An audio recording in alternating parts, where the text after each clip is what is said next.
ভালোবাসা ও সম্প্রীতির বার্তা দুর্গাপূজা।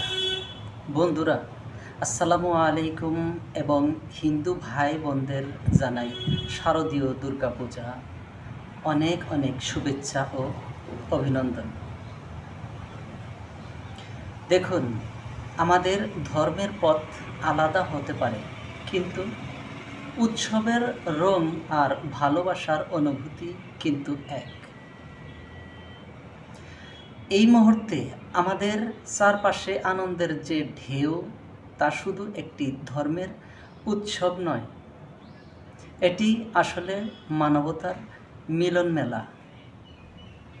বন্ধুরা আমার, আমি একজন মুসলিম ক্রিয়েটর হিসেবে বিশ্বাস করি, যখন আমাদের প্রতিবেশী বা বন্ধুরা হাসে, তখন সেই হাসির ভাগটা আমাদেরও নেওয়া উচিত। দুর্গাপূজা হলো সেই আনন্দের সময় যখন সব ভেদাভেদ ভুলে সবাই একসঙ্গে হাসে, আড্ডা দেয় আর নতুন জামা কাপড় পরে ঠাকুর দেখার জন্য বের হয়। পূজা কেন এত সুন্দর?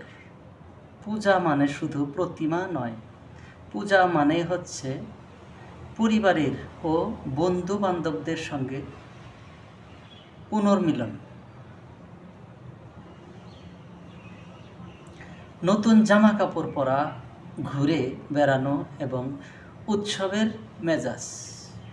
সবচেয়ে গুরুত্বপূর্ণ হলো অশুভ শক্তির বিনাশ এবং শুভ শক্তির জয়,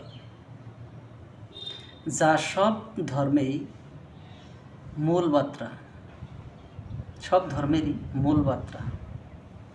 আমি মন থেকে চাই আপনাদের এই 5 দিনের আনন্দ যেন 500 দিনে পরিণত হয়।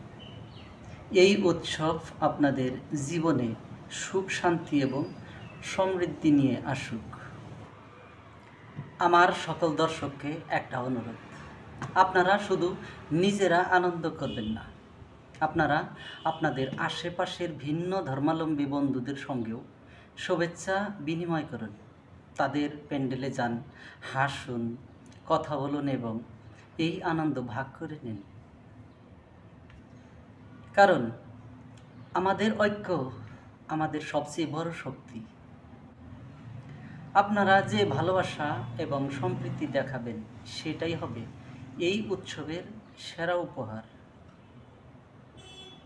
সবাইকে আবারও দুর্গাপূজার আন্তরিক শুভেচ্ছা। ভালো থাকুন, সুস্থ থাকুন এবং ভালোবাসার রঙে রাঙিয়ে তুলুন নিজেদের জীবন। আপনারা এই ধরনের ইতিবাচক কন্টেন্ট আরও দেখতে চাইলে পেজটি ফলো করে রাখুন। দুর্গাপুজোর আন্তরিক শুভেচ্ছা আমার তরফ থেকে সবাইকে। ধন্যবাদ।